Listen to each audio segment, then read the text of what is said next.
India, one of the world's oldest civilizations. India has given humanity the fraction, decimals, the process of woven cloth for clothing, and one of its best-known figures, Gandhi. Yet between the mid-1700s and 1947, this great civilization fell to the rule of a seemingly insignificant foggy island off the northwestern Eurasian landmass. But British rule profoundly affected India's religious traditions, society, and indeed languages spoken. It was the single most valuable colony for any empire in history. So there's a lot to cover in this course. And because it's a region of the world with which most people aren't familiar, we're going to spend this first lecture covering some basics about religion and society. This is so we can hit the treadmill running, so to speak. So think of this lecture as India 101. We're going to look at two major themes here. First, we're going to examine Hinduism, looking at its basic structure and how it emerged over hundreds, thousands of years. And secondly, we'll look at the traditions of caste and how families and societies function in India. When we step back, the broader lesson from this lecture is for us to understand how Indian society functions, what Hinduism and caste are, and the impact of Islamic rule in India before the British arrived there.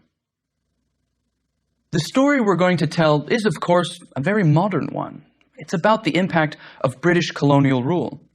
Yet it's also about the adaptability and resilience of Indian society and India's cultural, religious, and spiritual traditions. It's indeed a history of which every Indian should be very proud. Let's first turn to some of the major geographic regions of India, and we'll go through each one. Now, when studying any new, unfamiliar part of the world, knowing the lay of the land is a great way to understand a region's history, culture, and beliefs. First is the Gangetic Plain. Located in North India, it's one of the most fertile regions of the Indian subcontinent. It takes its name from the Ganges River, also known as the Ganga, which descends from the Himalayan mountains. It's one of the most fertile regions of India in terms of harvest and crop yields. Moving eastward, we're brought to the Bay of Bengal and the Bengal regions.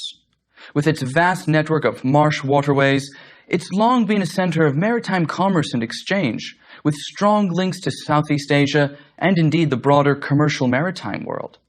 It's perhaps no surprise that this was the first region of India to fall to British rule. Let's now move to the south, to the Deccan Plateau. This plateau covers the southern torso of the Indian subcontinent. Though verdant in some regions, it is mostly dry and harsh. Its mountains and riverways have actually historically prevented outsiders from fully militarily conquering it from the north. Moving up to the western coast of India, we get to the Thar Desert near the current Indian-Pakistani border. It looks more like a scene from Arabia with camels, but the people and customs are decidedly Indian. Moving up along the western parts of India, we get to the Indus River region, which consists itself of two subregions. The first is Sindh, at the southern mouth of the Indus River. Second, and farther north, is the Punjab, which comes from the Persian for 5 waters, referring to the 5 tributaries from the Himalayas that enter into the Indus River, which then empties into the Arabian Sea. Moving farther northwest, we get to the famed Khyber Pass, a narrow transit route through mountains which straddle the border between modern Afghanistan and Pakistan. The Khyber Pass traditionally has been the transit route for invaders, Muslim sultans, the Mughals, and Akbar. It was the key link between India and the Islamic Middle East. Now that we've gotten a lay of the land, let's move on to an overview of Hinduism. Hinduism is one of the world's great religious traditions. But it's difficult to define exactly what Hinduism is. I could teach a whole course on Hinduism, but for the purposes of this course, we're going to have to do a more condensed version. Hinduism is a religion, philosophy, and cosmology, all rolled into one. It's as much a way of life as it is a religious system. Unlike the 3 Abrahamic religions of Christianity, Judaism, and Islam, Hinduism has no single founder. It's the accumulation of various practices, adaptations, and local customs wrapped into a broader tradition that has been largely located in the Indian subcontinent. Now, let's go into some of Hinduism's basics. We like to think of religions as either monotheistic or polytheistic, but Hinduism defies either categorization. While it has over 3,000 larger and lesser deities, it does believe in a supreme creator.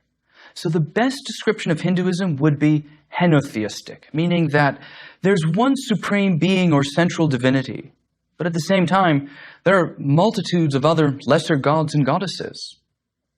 The understanding is that since humans are limited in their perception of the cosmos and the divine, different people who have different ethnicities, cultures, and views will all see God in very different ways. There's an old allegory that since humans are all limited in what we can understand about the divine, we're all blindfolded. And if we're reaching for the same elephant, for example, we're going to see it and feel it differently. For example, if you touch the whiskers, you might think that the divine is gentle. If you get hit by the elephant's heel, you'll think God's vengeful. If you happen to end up next to the elephant's poo, well, you might be a cynical nihilist. The allegory is used to illustrate how Hinduism views revelation and truth in religion. It generally accepts that all paths go to the same end, that is God. This logically, to Hinduism, explains the diversity of the world's religions. Or, as an old saying goes, God is one, but wise people know him by many names. Now, Hinduism is as much a religion as it is a philosophy.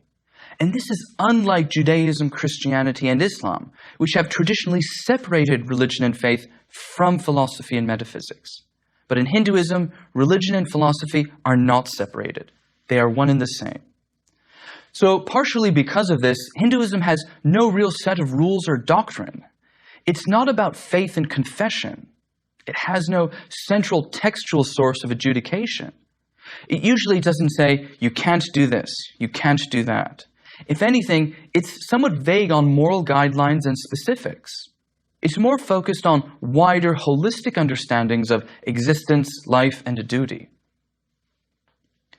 Hinduism also tolerates evil as a part of life and natural existence.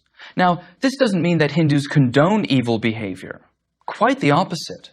But it does mean that there's less of a tendency to confront a perceived evil. This is very different compared to Islam, Christianity, and Judaism. In those three traditions, when faced with a perceived evil, one is generally compelled, in various ways, to combat it. Hinduism also has no real concept of blasphemy. It has no dichotomy between the sacred and the profane. But this doesn't mean that Hindus don't respect religious rite and ritual and sensitivities. There's just no doctrinal altar of punishment.